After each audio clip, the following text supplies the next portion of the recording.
Luca Nation, we're back with another episode of Lucas Tigers and Bronzo Mine. And it's going to be a pretty in-depth episode, and we're probably going to stick to modern cards, modern NFL, modern NBA. So that's kind of the gist of today's episode. And we also, as you guys know, we recently signed a Dibbs partnership. We had Evan Vanderberg on. It was a fun live. We got to jam with him, his team, get to know a little bit about what they're building over there.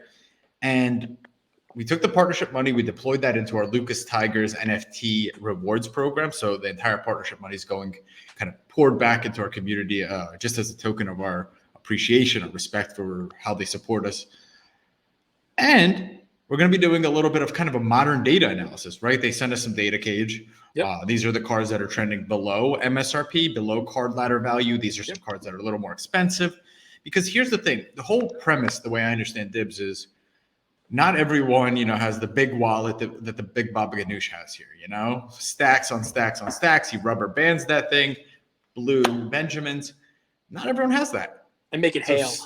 Some people make it rain. I make it hail. Right. Golf ball size hail.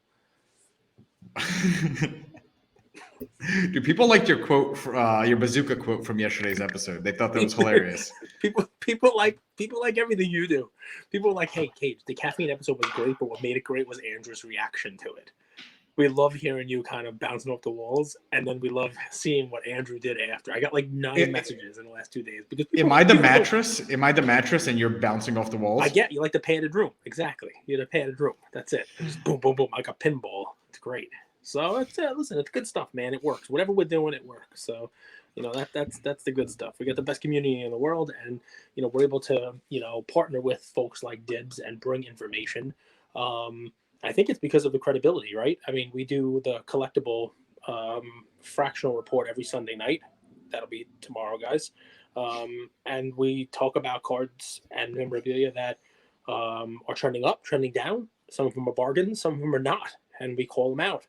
And we'll be doing the same thing here, and hopefully, point out some of the stuff that's going on Dibbs platform. And some of it will be favorable, and some of it probably will not. So, here we are. We'll just try to give you an honest take, our review. And what's cool about this though, Cage, is the cards that are uncollectible most likely aren't on Dibbs, and the cards that are on Dibbs aren't uncollectible. And I think that's important, right? Because I mean, there was oftentimes when we did that fractional report and I was talking about a player, we were like, is that guy has he made it to that like GOAT status? Is he on collectible? Because collectible really does play in that kind of higher end fractional space where Dibbs wants to make those $1,000 to $20,000 cards of modern players kind of track a little bit more like a stock market. So we're going to talk about that. I've also put together a list that I hope we could go through it again, upside, downside, and kind of tapped out of their potential in the NBA. Sure. I think people have appreciated that. So we'll have that convo. And then, as always, we'll have 2 plays for you guys. While you're listening, tomorrow we'll be on Whatnot, 10 a.m. I think I called the show this week Sunday Snacks. Yeah. Your NFL Sunday preview show. When you came with that title, I was excited, man, because I'm like, I wonder if that means somebody's sending me a snack. Like, I'm going to get some wings or like... Wings are not a snack. A snack is... A snack. Wings are not a snack, Cage. If wings are your snack, what's your entree? Burgers. Oh, Dios mío. Wings are an appetizer most of the time. Wings are an appetizer. It's a snack. Appetizers aren't snacks. What's a snack to you? Granola? You weird crunchy bum you? A banana? A banana's not a snack. Yeah, like banana and peanut butter, like a PB&J. Banana is what you give to a monkey. You don't actually eat bananas, right? I mean, what do you do with bananas? I get it. You live in the jungle, so bananas are prevalent. Have you seen tropical bananas? They're tiny. Yes, I've had those. And they're so much more delicious. They're very sweet. We used to, when I was packing lunch for Ian, I used to call them Ian bananas because he was small and the banana was small. So you used to give him an Ian-sized banana. It was a good time. There you go. Look at that. Throw that on the ground outside and just watch people fall on it like a cartoon. This is what I would do. That would be fun for me for the rest of the night. I would just watch people fall on the banana peel. No? So let's get into the show. And I want to start with tapped out, okay? I want to talk a little bit about NBA. These are the 4 guys that came to mind. Nick's had You an want to do impressive. the Dibbs thing? You want to do it at the beginning, the end? What do you want to do? You want to start with Dibbs? Yeah, let's do the Dibbs, man. People Cool. tune in. It's a little special segment. I don't know. Maybe we'll do this on a different day going forward. I don't know. Do it Saturday going forward. We'll try to make it like a regular weekly segment. But they're giving us the data, right? So why don't you talk about the couple cards that you noticed that were on the Dibbs platform that are less than, let's call it, like the most recent comps out there. Whoever you use for comps, right? You have those, right? Sure. And guys, before I do that, here's how I look at this, right? We have data. I also try to layer on my own kind of trend, right? When I hear a card, is it trending up or down? Yep. Right. I think that's important. So don't just take this data as a vacuum. Also add in your own kind of, do I believe in this guy? Yeah. Right? Because do your own research, right? DYOR. So here are the 4 deals that are identified on Dibbs. Okay. So we have Nikola Jokic, his Silver Prism PSA 10. It's selling on Dibbs at about 17% less than the card ladder price. That's one guy. And that's a guy that I personally believe his card, I think it maxed out last season during the MVP, and it has more downside, in my opinion, than upside. That gets no respect. He's the definition of cardboard not relevant, right? It's not his. It's sort of his fault though, and it's not. He's just not a marketable player. It doesn't have like it. I like Jokic. At one point I said I think I would prefer Jokic over Luka. You did. But the issue is marketability. Luka is so so much win a more lemon of the marketable. week for that. Dude, I got a double lemon. Dude, I thought I was done with you. I thought I passed you out because I'm still alive in the lemon of the year competition, and you got voted out. But now you're back in. You got a second chance to beat me and dethrone me as lemon of the year. I'm very upset about this. But anyway, it is what it is. Do people know why I got the lemon? Usually it's for saying bad things about LeBron. This time it was because I said Steph Curry is a great player and has potential to be top 5 of all time. Potentially be better than LeBron when all is said and done. I find these conversations very fascinating. But anyway. Well, I mean, the point is, you could be right.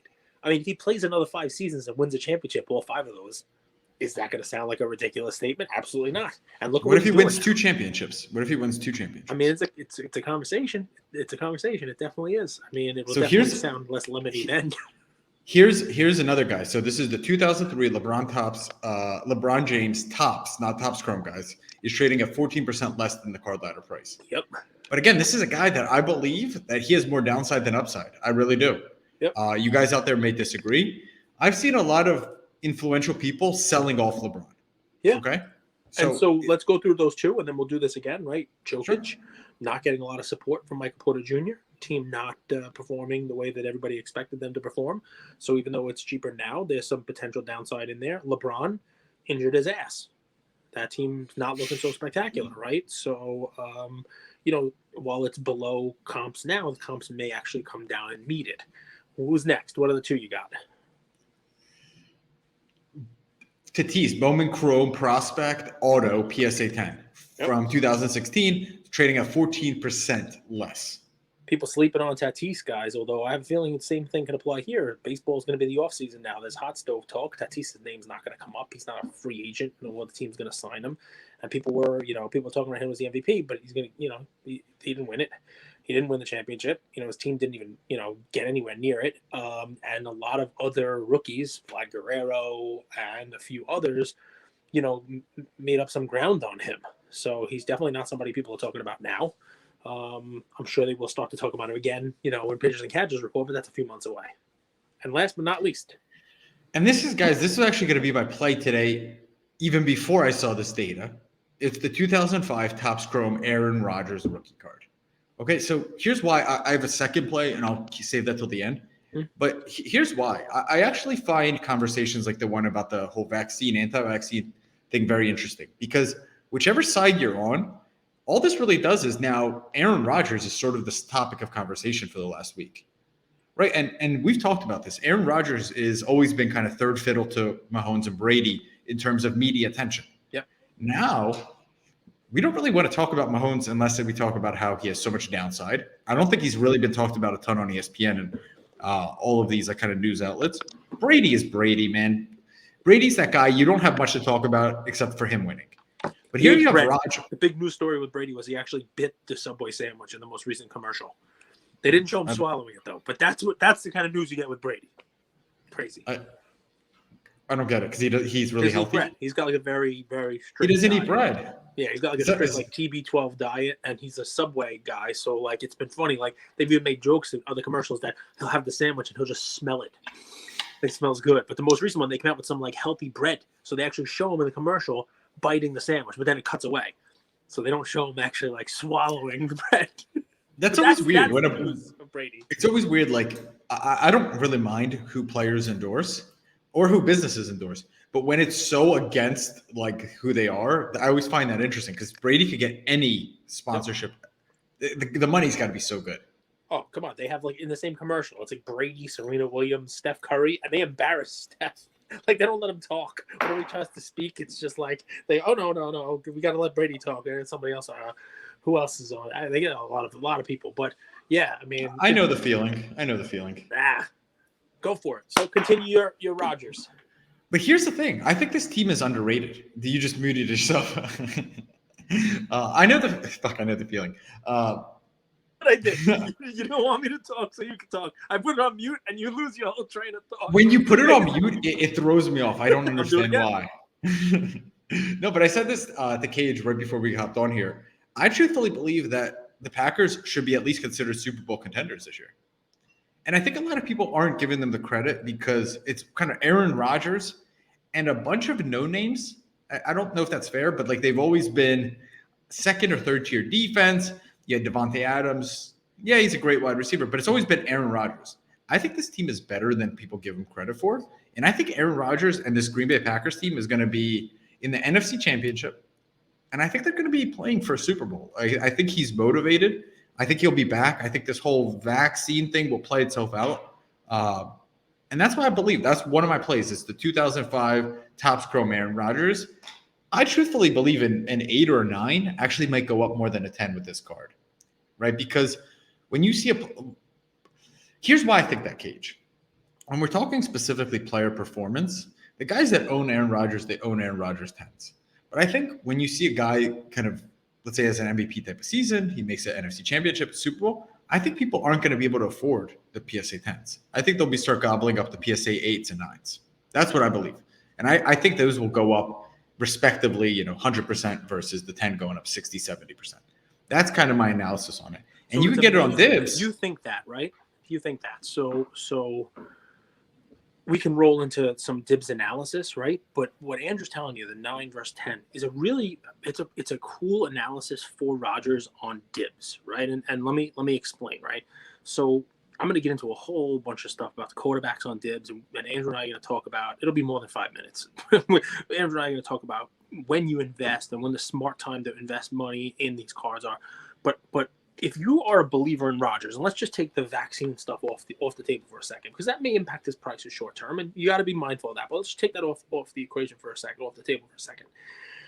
Rodgers is one of the few people whose card has gone up in value from week 1 to week 8. And I'm talking about that 2005 Topps Chrome. So in week 1, that card had a value on Dibbs of $36.99, right? That was a valuation. Week 8, $4,000. Doesn't sound like much, right? It's a little less than 10%. But here's a funny one. There was also on Dibbs, the same year, the same card, the 2005 Topps Chrome, refractor in a PSA 9, just like you're talking about. So there's a refractor of it in PSA 9. And the price was $36.60 at week 1, right? So think about what we're saying here now, right? So the Topps Chrome PSA 10 of his was $36.99, and the PSA 9 $36.50. The Chrome 10 in week 8 is $4,000. It's gone from $36.99 to $4,000. The PSA 9 refractor, which was at $36.50, almost the same price, is down to $29.04. So while the PSA 10 of Rodgers, that base rookie card of his, Topps Chrome, has gone up slightly, the 9 refractor has actually gone down. It's gone down considerably. It went down a lot week 2, after that week 1, debacle that they had, and really hasn't recovered. It's been relatively flat since then. Week 6, it took a little bit of a dive, and it's kind of like fallen off. So if you're really a believer in the 9s, here's 2 cards of the same guy very similar card. One's a refractor and a 9. One's the PSA 10, base. And yeah, I mean, this is one of those situations where the refractor 9 might be the better buy. I'll even go 8s. Like I think some 8s of the refractor I would prefer over. I know we kind of live in a PSA 10 era, but I do believe like the scarcity era will kick in regardless of the grades. Yeah, I mean, this is just one where it's the same theory. guy, the same weeks, the same comparison, and a 9 refractor. I mean, if you just look at how they started off preseason, 36.90 and 36.99, 36.99 and 36.60 at week 1 pricing, and now for one to be 4,000, the other to be under 3. It's the same person, it's the same year, it's the same kind of stuff. Just that's the way that I would try to do an analysis on Dibbs of where might be the bargain, where might be if you're a believer in Rodgers, where to put it in. So it's funny that you say look at 9s, because the 9s are probably a better way to go. And it's interesting also, Rodgers, you're right about the Super Bowl contender.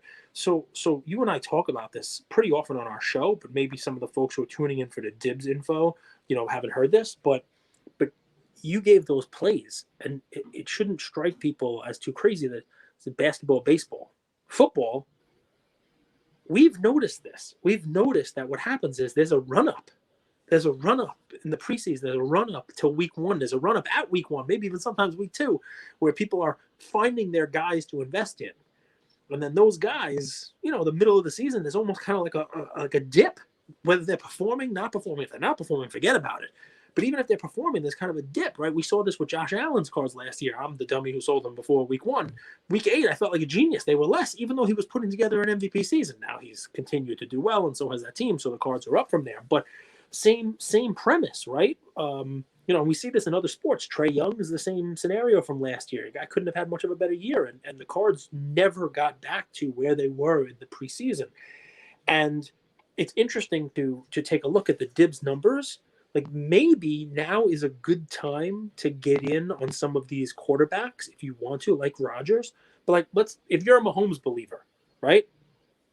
Well, I'm going to start with Mahomes for a reason, right? Because you can pull up Alt or Card Ladder or wherever you want to pull up that Prism rookie of his, right? The Prism PSA 10. You and I both know we saw the same one on a story sale in the 6s. Right, yep. It might have even been Sasha T who had it in his story, right? It was like $6,500 he had, and it was sold, right? So it sold quick, right? So is that a comp? It's one card, right? Maybe the comps on it or where they are, but week 1, that card on Dibbs had a valuation of $92.50.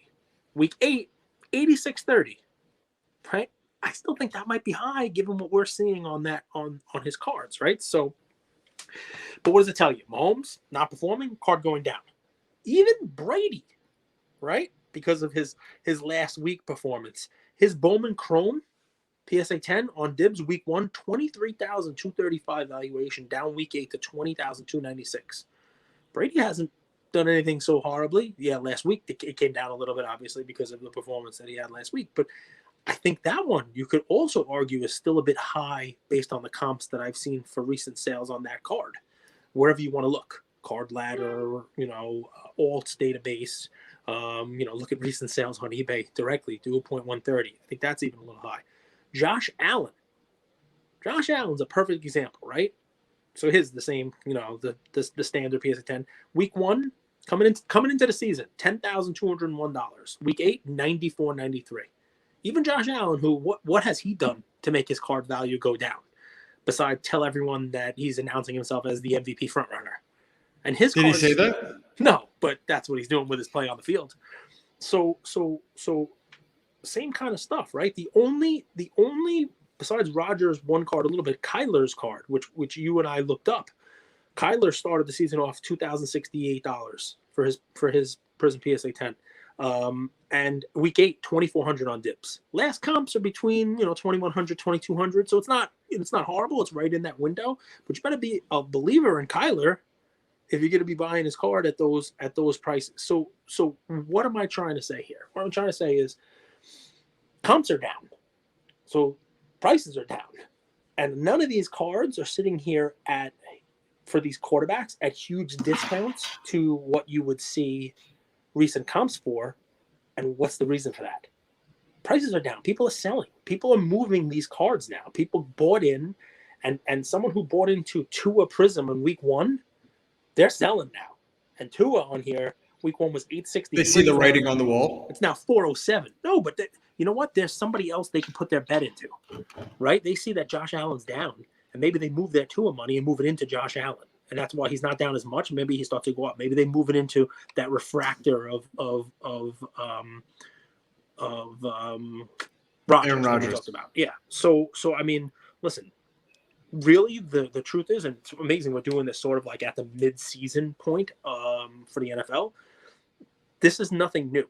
If you're in cards for the NFL season for the first time right now, trust us, this has happened in seasons past, right? This is sort of like that calm before the storm, right? People are selling off. They're making their bets again.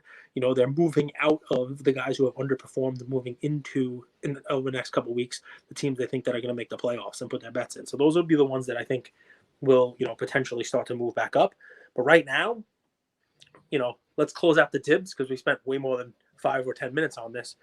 Where I would look on Dibbs right now is 2 specific places. I like basketball. Right? Like basketball. There are 2 recent drops on Dibbs where I would look for quote unquote bargain, right? Because they do these drops and they do the drops at sort of like a discount to card ladder prices, or they do a discount to, recent comps. The last 2 they did are Giannis. There's still 12 days left in this, but it's not going to make it the whole 12 days because it's already 62% sold.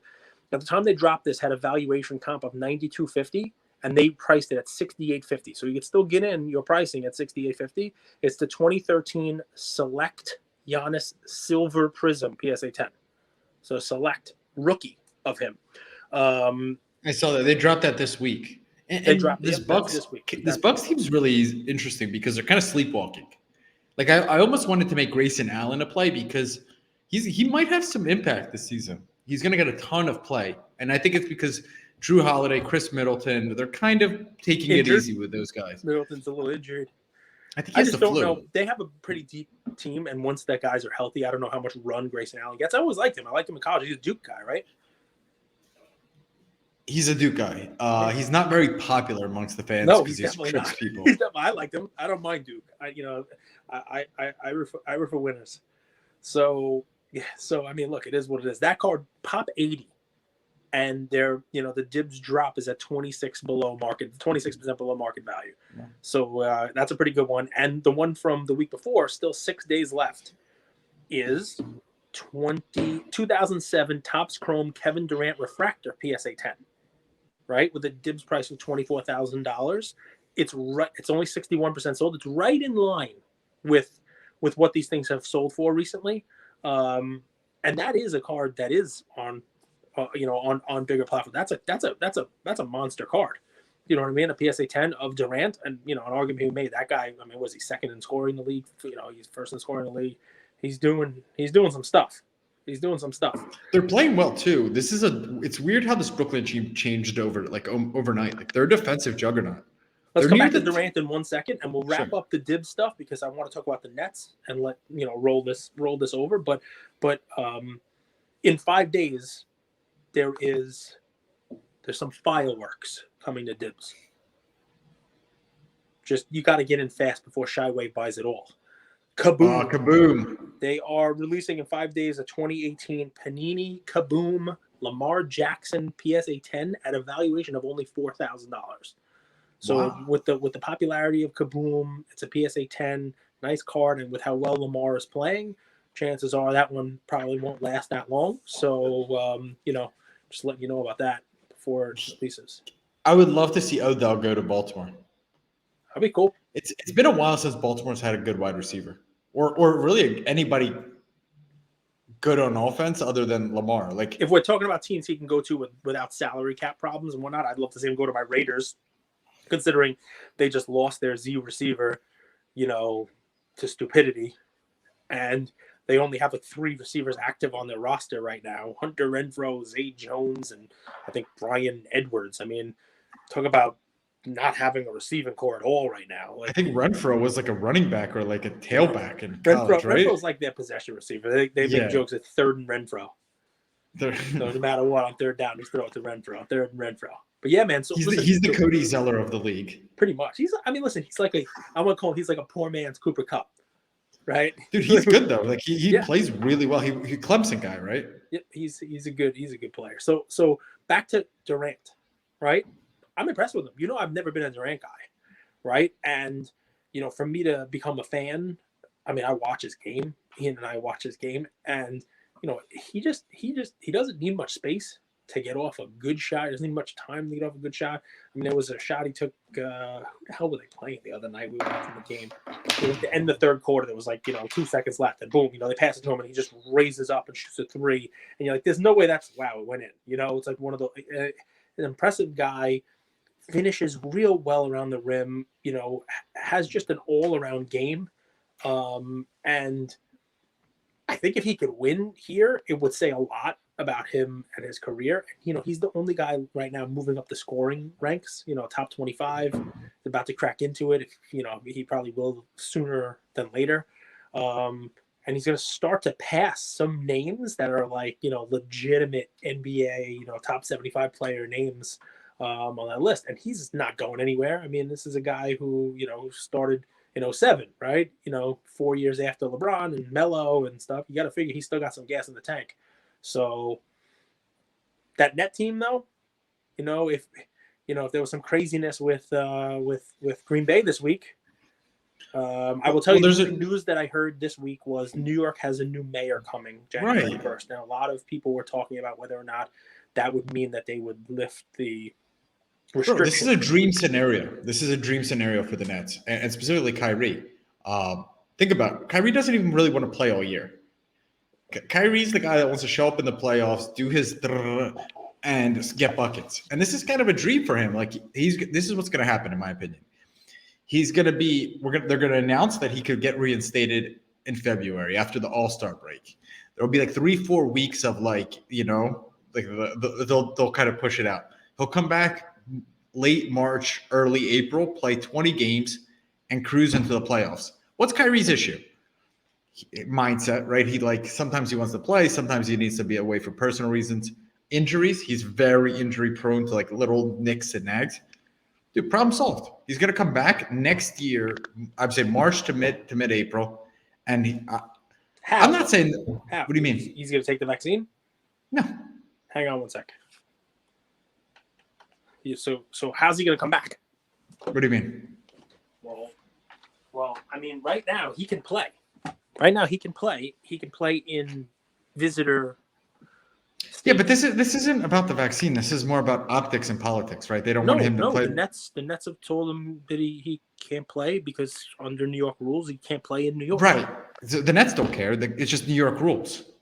Which the new mayor and the mayor's going to come in and he's going to change them for sure. He announced yesterday he's not changing them. Okay. All right, we'll see. But yesterday, that was the big news. Yesterday, he announced he's not changing it. Yeah, but dude, this is how it works, man. If you think somebody's going to like this, just stay with me. Stay with me. News cycles, right? They change all the time. A hurricane comes, there's a terrorist attack, somebody got robbed. News cycles change all the time. The current news cycle is vaccines. Right. It will, in 3-6 months, man, it'll be a completely different story. Because it's not about safety anymore. It's more about this whole political thing with the news. So whether he gets the vaccine or not, it's not about saving people because he could just get a negative test. They all know that. It's just New York had to kind of be the leader in this whole thing, and it was a political thing. That's how I see it. So we'll talk about Kyrie. That's my play. That's my play. What, 2012 Prism? 2012 Prism. It's been beaten down, Cage. I remember this card was as high as probably 1,500 when he was at his best. Even last season, it was 800, and this is when Kyrie was as disliked as a player as ever last summertime, so to speak, when it was all that Black Lives Matter and stuff. It was very political again last year. And even then, his card was at 800. Now his card could be had for $400. Wow. Yeah, and I think he's going to come back. I really do. It's the same thing with this Rodgers thing. They're not going to keep their stars out. They know it's important, but early on in the season, we forget how irrelevant these games are in the grand scheme of things. Yeah, we don't want Trae Young to come out and say that it's irrelevant because that's not good, but we all deep down know that these games don't really matter for the Nets. They're going to make the playoffs. Whether a 4 seed, a 6 seed, a 7 seed, or a 1 seed, there's still going to be a problem. And yeah, I just don't see how the whole season. I'm sure he's prepared to sit out the season, but I will say 96% he doesn't sit So out let the me give a full season. hobby story, right? Because some people watch this on TV, right? So earlier this week, I'm going through my basement. I'm trying to find, football cards to sell on our Whatnot show, 10 a.m. on Sunday. Probably gonna do after the picks. I'll probably do some other sports. Maybe have some baseball stuff, some basketball stuff. People have been asking me to sell some other stuff, so we will. I'll go through my stuff and I get a glimpse of this. It's numbered 100, and I see Jets. And I remember last year I bought a box of Obsidian. So check this out, Andrew. So I'm looking at this. Look. I'm looking at it, I'm like, oh my goodness, what is that? And I'm like, look, Obsidian, look at this gorgeous, shiny from last year. And I'm like, Mike White? I'm like, holy, just exactly that. I said, I got a Mike White. I got this huge jersey piece. This is great. People are going to love it. I look at it and I'm like, oh, I can't wait. Let me get it in plastic. And then I kept looking at it and I'm like, who in the hell is James Morgan? I'm like, what the hell is this? It's a pretty card. It's a cool card. But I'm like, what is this crap? Like, who's James Morgan? So it's my hobby story from the week because I had to shine a light here. I had to get the light to shine on this bad boy. It's like, I'm like, the ups and the downs. And I'm like, I got it. I'm going to sell. I'm going to just start this at $1 and everyone's going to be so happy. I got a Mike White rookie jersey. They're going to love it. It's James Morgan. What do you got? Anything fun? I just figured I'd throw that one out there because it's. What do I know about James Morgan? I don't know much about James Morgan. I don't know anything about James Morgan. I don't know. All I know is it wasn't Mike White, and I was not happy.